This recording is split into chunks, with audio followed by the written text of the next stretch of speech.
በሱ ውስጥ ምን አለ? የዘላለም ሕይወት አለው። አዳምተ አባት ሆይ አንድና ብቸኛ እውነተኛ የሆንክ አምላክ አንተን አለ አይደል? መጀመሪያ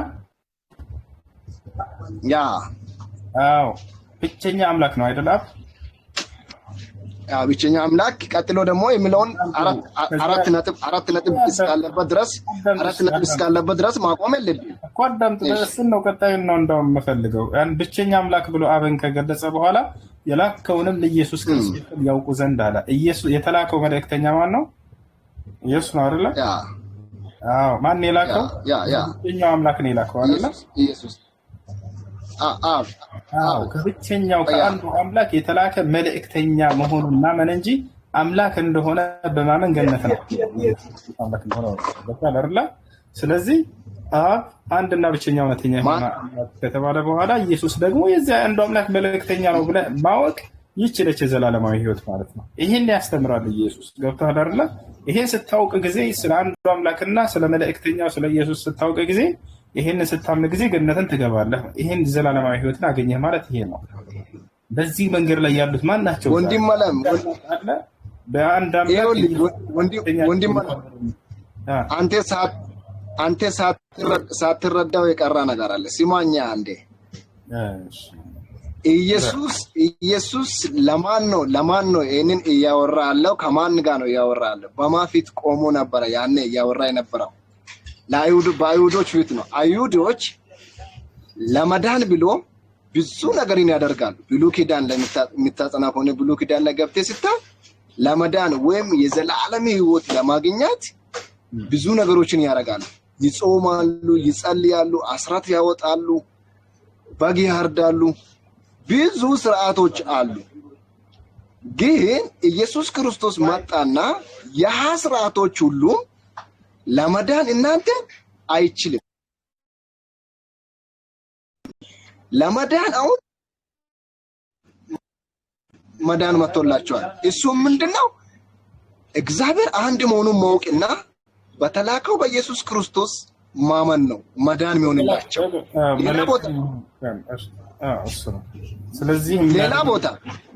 ሌላ ቦታ ኢየሱስ ሲናገር አንተን ሊጠይቅሽ ኢየሱስ ሲናገር እንደዚህ ያለበት ቦታ አለ። ስጋዬን ብሉ ደሜንም ጠጡ።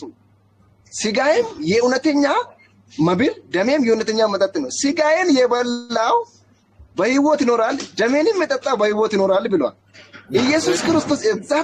ኤግዛክትሊ እዛም ቦታ ላይ ደሙን ቀጥቶ ለሕዝቡ ሰጥቷል፣ ወይም ደግሞ ስጋውን ቆርጦ ለሕዝቡ ሰጥቷል። ምን አይነት ንግግር ነው እያወራ ያለው? የሆነ ጥቅስ ላይ መጥተህ ይኸውልህ ወንድሜ፣ የሆነ ጥቅስ ላይ መጥተህ አውቃለሁ ማለት አትችልም። ወይ አዳም አትችልም። ይሄን ታምንበታለህ አንተ? ኢየሱስ ክርስቶስ አምላክ እንዳልሆነ ራሱ ገለጸልህ እኮ። ምን አለ ኢየሱስ? አንድና ብቸኛ እውነተኛ አምላክ አንተ ነህ ብሎ አብን ገለጸ። ብቸኛ ማለት ምን ማለት ነው? እስኪ ትርጉሙን ንገረኝ።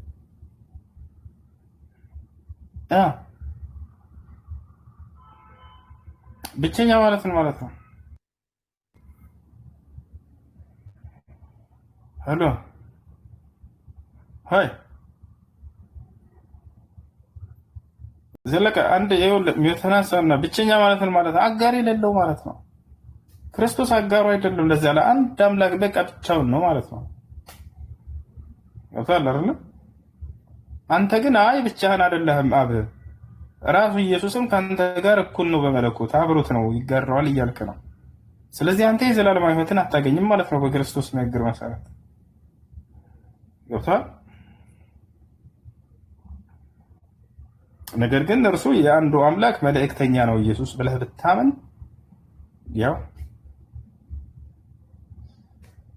እኛ ነን እንግዲህ እንደ መጽሐፋቸው ራሱ ብንሄድ ገነት የሚገቡት ዘላለማዊ ሕይወት የሚያገኙት ሙስሊሞች ናቸው። ምክንያቱም አንዱ አምላክ ኢየሱስ ክርስቶስን መልእክተኛ አድርጎ ልኮታል ብለን የምናምነው እኛ ነን። ራሱ ኢየሱስ የዚያ የአምላክ አጋር ነው ብላችሁ ታምናላችሁ እናንተ ግን። ስለዚህ ዘላለማዊ ሕይወትን አታገኙም ማለት ነው። አሰላሙ አለይኩም። ወአለይኩም ሰላም። አስተውሉ፣ ቆም ብላችሁ የምሬ ነው ወላሂ አይሸውዳችሁ። ቄሶቻችሁ የተሳሳተ ትርጉም እየሰጡ ኢየሱስ ክርስቶስ መልእክተኛ ነው፣ እውነተኛ መልእክተኛ ነው። ይሄን እናምናለን። አንዱ አምላክ ልኮታል እርሱን። ያ አምላክ ብቸኛ ነው፣ አጋር የለውም በፍጹም። ብቻዬን ነኝ እያለ ብቻህን አይደለህም ኢየሱስም አብሮሃል እያላችሁ እኮ እየተቃወማችሁ እኮ ነው አምላክን። ሰው አይደለም እየተቃወማችሁ ያላችሁ። ታስቡት። ሰው ቢሆን እዚሁ ነው ምን ወይ ይመታሃል በጥፊ ወይ ይልሃል። አምላክን ነው። እንዴት ነው ቅልል አድርጋችሁ ያያችሁት ይሄን ነገር? በአምላክ ክብር ላይ እንዴት ነው ሰው የሚቀልደው? ሞት አለ። ከሞት በኋላ ከዛ ከአምላክ ፊት እንቆማለን ብላችሁ ካስባችሁ በክብሩ ላይ ወላሂ አትሳለቁ። ቆም ብላችሁ አስቡ። ቁል ኢነማ አዒዙኩም እኔ የምመክራችሁ በአንድ ነገር ነው በላቸው ሙሐመድ አን ተቁሙ ሊላሂ መስና ወፉራዳ ثم ተተፈከሩ። በነጠላም ሆነ እንዳው ሁለትም ሆናችሁ ቆም ብላችሁ እንድታስተነትኑ ነው ያላችሁበትን መንገድ በላቸው የሰው ልጆችን ይላል። እስኪ ቆም በሉ። እኔ ብቻዬን ነኝ ማንም አጋር የለኝም እያለ አንተ ብቻህን አይደለም መንፈስ ቅዱስና ወልዳሉ አብሮች። ይሄ እርሱን መቃወም ነው። አምላክ ቀናተኛ። ለምንድን ነው መስማት ማትችለው ግን? ሜት ላይ ስለነበር አሁን ቤት ለኔም አለ። እኔም ቤቴን ከፍቼ እንደፈለክ አወራለሁ። ይሄ እውቀት አይደለም። የሚያወሩትን ሰዎች ማጋበዝ አለብኝ፣ ተራ መስጠት አለብኝ። ብቻ አንተ ብቻ ካወራይ ትክክል አይደለም። ይኸውልህ እዚህ ጋር የሚሰሙት እኮ 1.6 ኬስ ሰዎች አሉ። ስለዚህ በዚህ ሰዎች ፊት ነው ይሄና ቆምና አውራ ማውራት ትችላለህ። እሺ ኢየሱስ ክርስቶስ ብቸኛ ሲል ጊዜ ብቸኛ ማለት ነው። ብቸኛ ያለው ኢየሱስ ክርስቶስ የመጣው አምላክነቱን ባዶ አድርጎ እንደሆነ አንተ ያንን መረዳት በጣም ይከብዳል። አንተ ኢየሱስ ክርስቶስ የእውቀት ውጤት አይደለም። ኢየሱስ ክርስቶስ የእውቀት ውጤት የመገለጥ ውጤት ነው። የእውቀት ውጤት አይደለም ወንድሜ። ኢየሱስ ክርስቶስ የመገለጥ ውጤት ነው። አንተ ካልተገለጠልህ እስከ ጨለማ ውስጥ እስከምትወር ድረስ የጨለማን እውቀት ታወራለህ እንጂ ሌላ ነገር ማውራት አትችልም። የእውቀት ውጤት አይደለም። ኢየሱስ ክርስቶስ የእውቀት ውጤት ከሆነ አንድ ነገር ስማልኝ። ኢየሱስ ክርስቶስ የእውቀት ውጤት ከሆነ እኔ የሆነ ግንድ ነኝ ብሎ ራሱን እንጨት አድርጎ አውርቷል። ይህንን ነገር ምን ትላለህ? ስለ መለኮት እያወራን ነው። ያ ምሳሌ ንግግር ነው። ግንድ ነው ብዬ አይደለም የማምነው። ወገናችን አዳምጠ ያንን እኮ መተርጎም አትችልም አንተ። ብቸኛ ማለት ነው የእውቀት የስሜት ኢየሱስ የእውቀት የስሜት ውጤት አይደለም። የእውቀት የስሜት ውጤት አይደለም። ማውራት ካልፈለክ እንደዚህ ካልተገለጠላችሁ የሚል ሂሳብ እኛ ጋር የለም። በእውቀት ነው እኛ ጋር የሚገለጠው እንጂ የሆነ መጥቶ የሚገለጥልህ መንፈስ የለም። ሰይጣን ነው አይሽኩላችሁ። እውቀትማ በእናንተ ጅብሊስ የምትሉት በሱም እውቀት አለ እኮ። በእናንተ ጅብሊስ የምትሉት ሰይጣንም እኮ የራሱ የሆነ እውቀት አለ፣ በእውቀት ከሄድክ ማለት ነው። ስለዚህ እውቀቱ የትና እንደሆነ በጣም መለየት አለብኝ። ጅብሊስ እውቀት እንዳለው ለማስረጃ ስጠን። ጅብሊስ እውቀት እንዳለው በእኛ ጅብሊስ አላለው። ጅብሊስ ትክክለኛ የራሱ እውቀት አለ፣ የራሱ የሆነ እውቀት። እሺ የጅብሊስን እውቀት አሳየን። ከአንተ በላይ ጠቢብ ነው። አንተ ማታለው ይችላል። እሺ የጅብሊስን እውቀት አሳየን። ማስረጃ ታውጣለህ? ይኸው በመጽሐፍ ቅዱስ ሊያሳየህ በእናንተ ብለሃል። በእኛ ጅብሊስ እውቀት እናንተ ጅብሊስ ስለምትሉት ነው እኮ። ጅብሊስ ስለምትሉት ታሳየናለህ። ለመጨረሻ ጊዜ እንጠይቅህ። ይኸውልህ ሊያሳይክ ዘፍጥረትን አዳምንና ሔዋንን እንዴት አድርጎ እንደሸወዳቸው ሊያሳይክ መጽሐፍ ጦጣ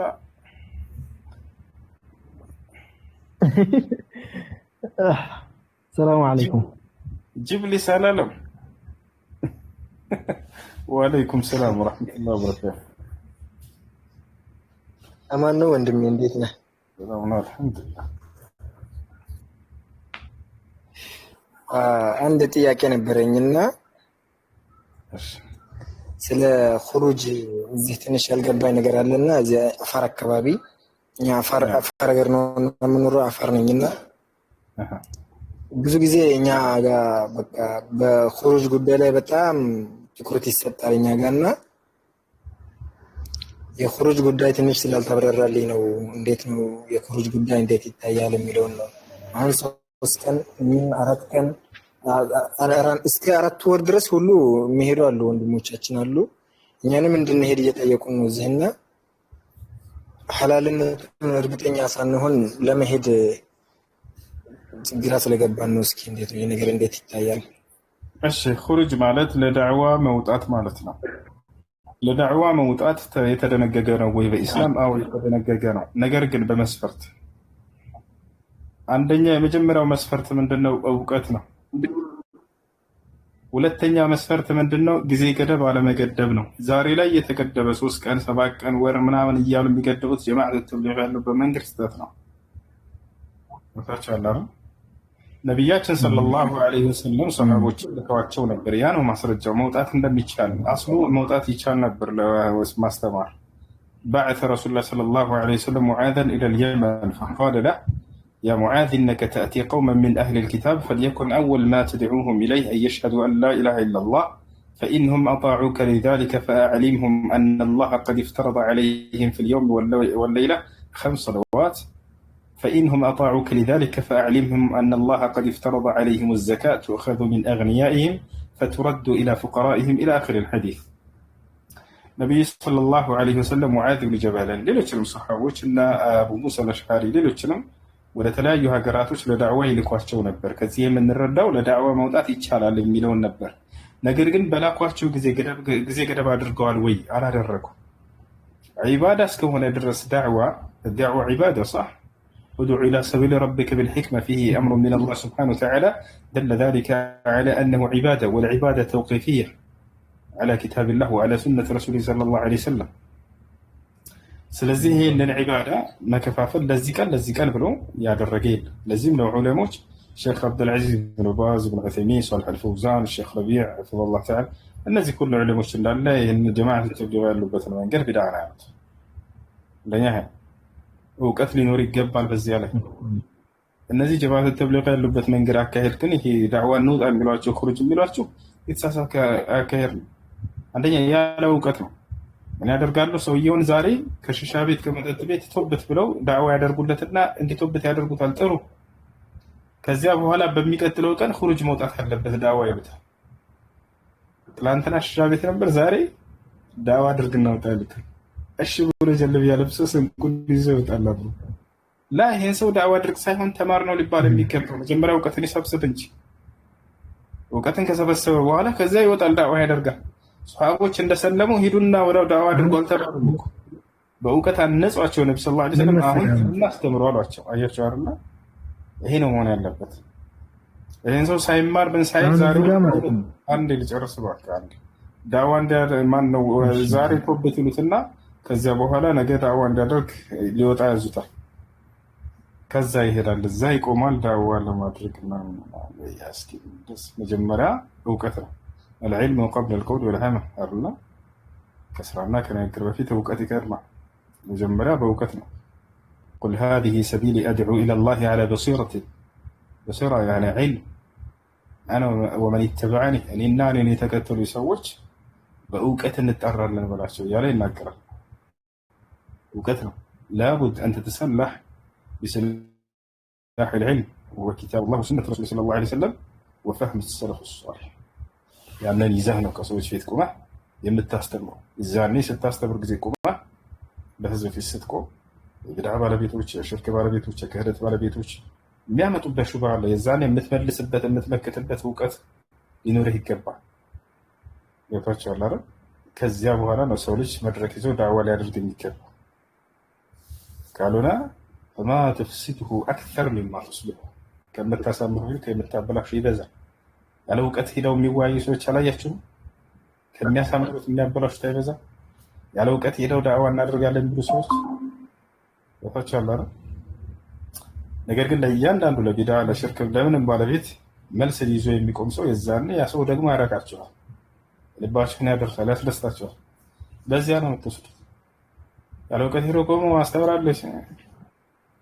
አንዱ ጀማዓት ተብሊግ ተውበት አሉትና ተውበት አስደረጉት። በቃ ነገ ኹሩጅ መውጣት አለብህ ተሻለ ወጣ ብሩ ምንም ያው ጉዳይ ነው። እሺ ያለና ያው ዳዕዋቸው ታውቃላችሁ ተውሂድ ሩቡቢያ ላይ ብቻ ነው። ኡሉሂያ እና አስማኡ ሲፋት ማፊ። ከአሱር በኋላ አንተ ተራ ነው ተባለ። ሰግደው እንደጨረሱ ጀማዓ ምናምን ቆመና ማይኩን ይዞ አሰላሙ አለይኩም ወአለይኩም ሰላም እንግዲህ ስሜ ሙሐመድ ይባላል ብሎ ዝም አለ። ጸጥ ያለ ሰለላሁ ዐለይሂ ወሰለም አትሉም እንዴ ሙሐመድ እኮ ተብሏል ምንድን ነው አላቸው እዛው እና ያለ እውቀት ቆመዳ ማድረግ የፍጻሜ መጨረሻው ነው እና እውቀት መጀመሪያ ይገባል። አይ እዚህ ጋር ማለት ነው።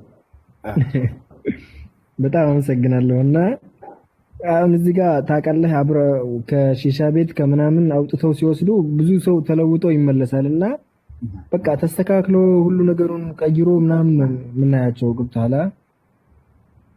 እና ያው መሆን ያለበት ምንም በቃ ከመቃወም አልተመቸኝም። ለዳዋ ሳይሆን እንዲማር ነው ማድረግ ያለባቸው። አስወጡት ከሺሻ ቤት በጣም ጥሩ ነው እሱ። ከዚያ በኋላ እውቀትን ተማር ብለው እውቀት የሚማርበት በዚያ አካባቢ መስጂድ ካለ ከዚያ በኋላ ሄዶ እውቀት እንዲቀስም ማድረግ እንጂ ወዲያው ከሺሻ ቤት እንደወጣ ሄድና ዳዋ አድርግ ማለት ይሄ ተገቢ ነው። ያለ እውቀት ዳዋ አይደረግም። አይ አሁን ዳዋ አድርግ ሳይሆን ማለት ነው እቺ ያስተማሯትን ትንሽዬ ነገር አለችና የሆነች በቃ ከመጀመሪያ ከመሄዱ በፊት ሳያውቃት የነበራት የሆነች እውቀት ትንሽዬም ብትሆን ይዞ ይመጣል። ገብቶሃል።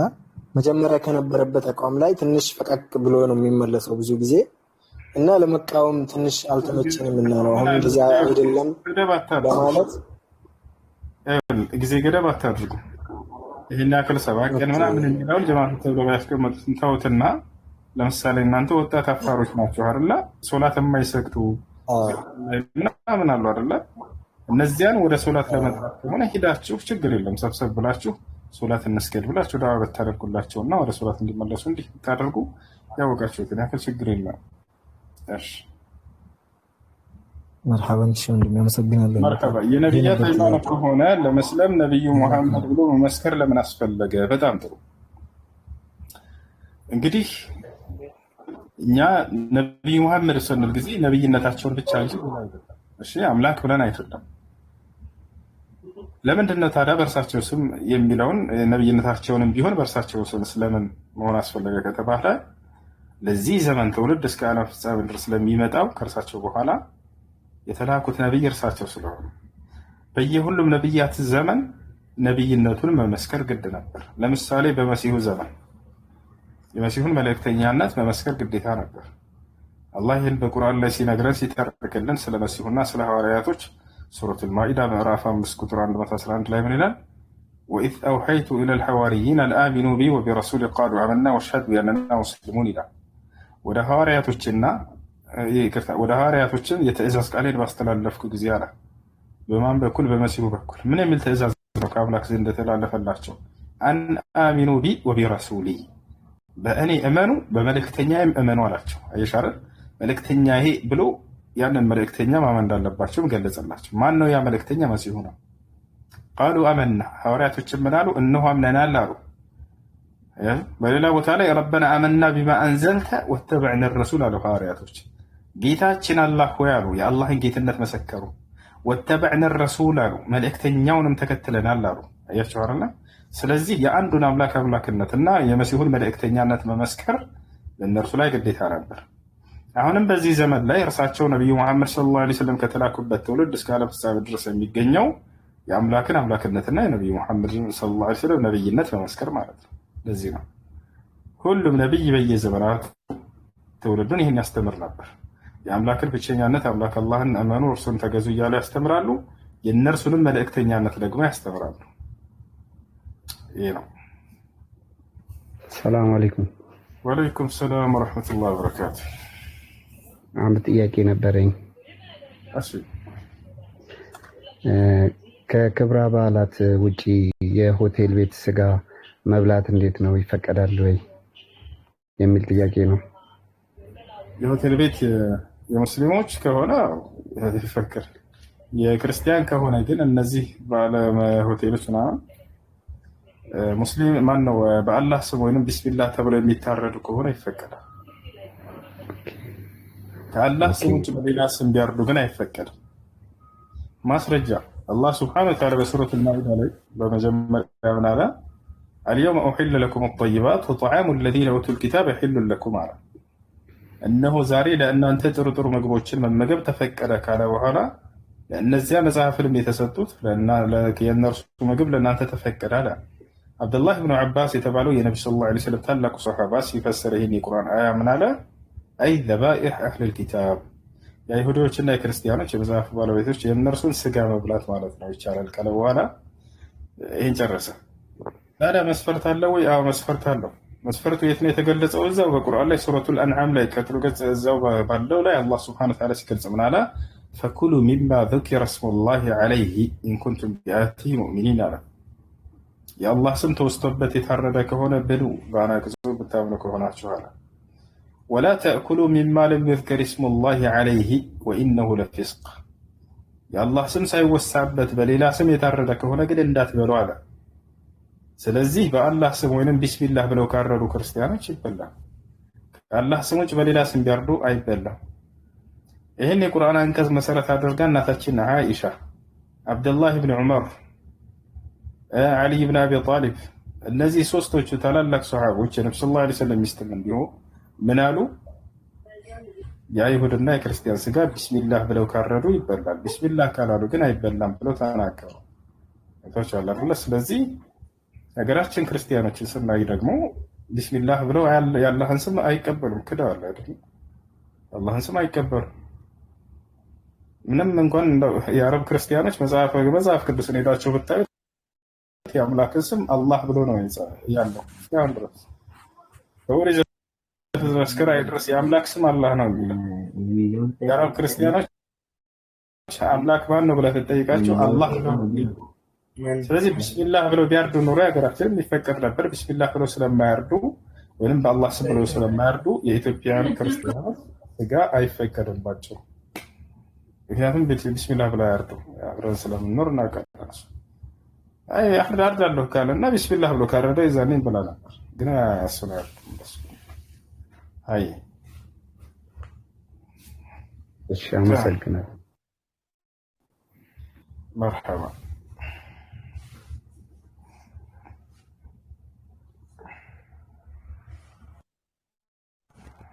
ጨርሳችሁ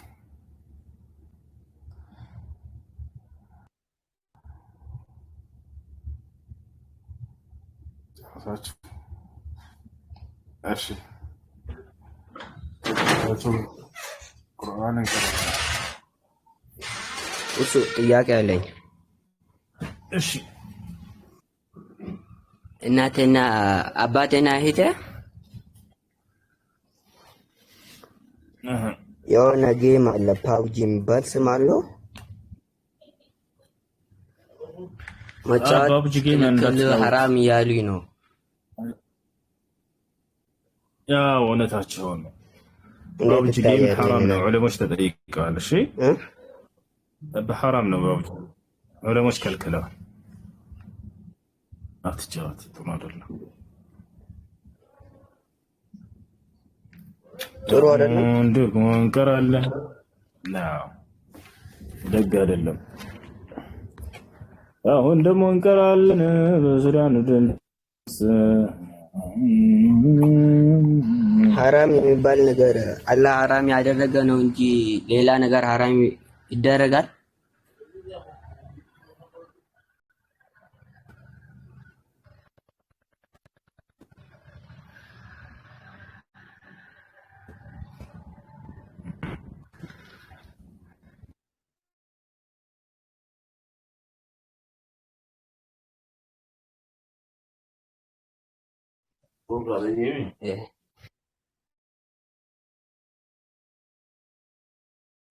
ጌም እየተጫወቱ መስዋዕት የሚደረግበት ቦታ ሁሉ አለ። ያው በጌም ውስጥ ራሱ ማለት ነው። የዛሬ ስንት ዓመት ነው ይሄን ፈትዋ የሰማው? በጣም ቆይታ እና አይቻልም፣ አይሆንም፣ አይቻልም።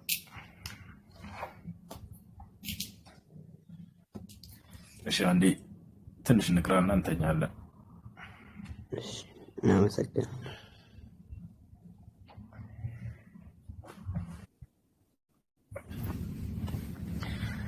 بسم الله الرحمن الرحيم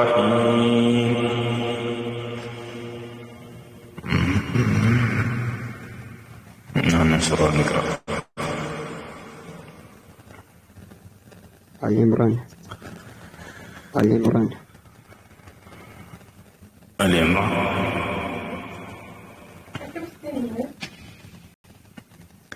من سورة نقرأ؟ مريم. مريم.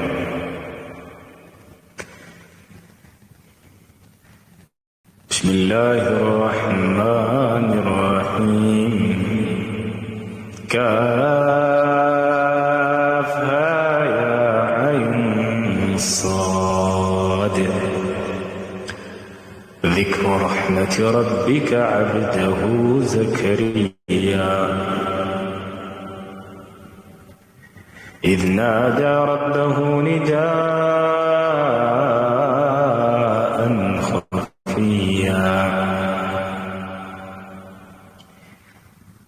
قال رب إني وهن العظم مني واشتعل الرأس شيبا ولم أكن بدعائك رب شقيا وإني خفت الموالي من ورائي وكانت امرأتي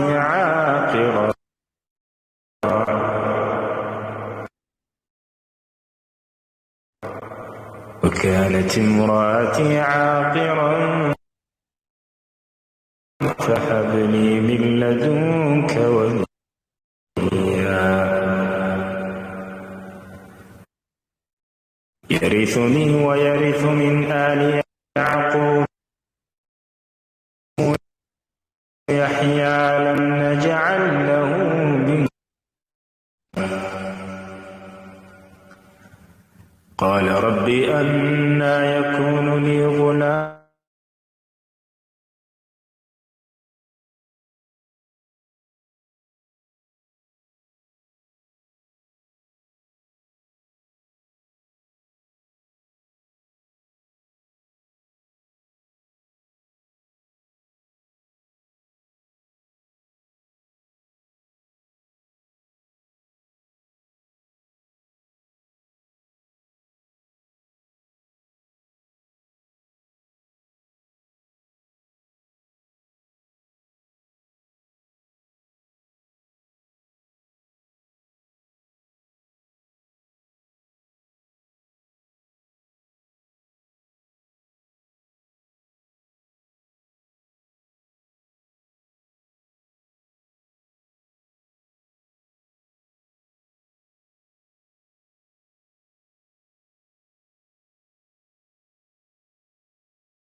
رسميا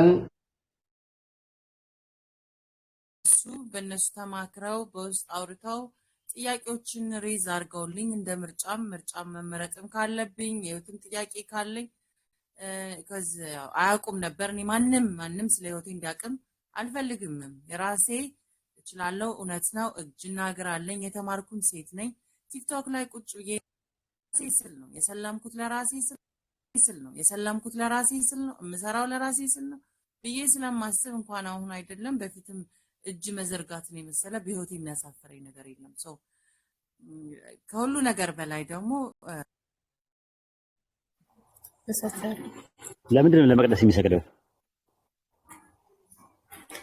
ትእዛዝ ስለሆነ ነው። በቃ ለመቅደስ ለድንጋይ አይደለም ወደዛ ስግደት የማን ነው?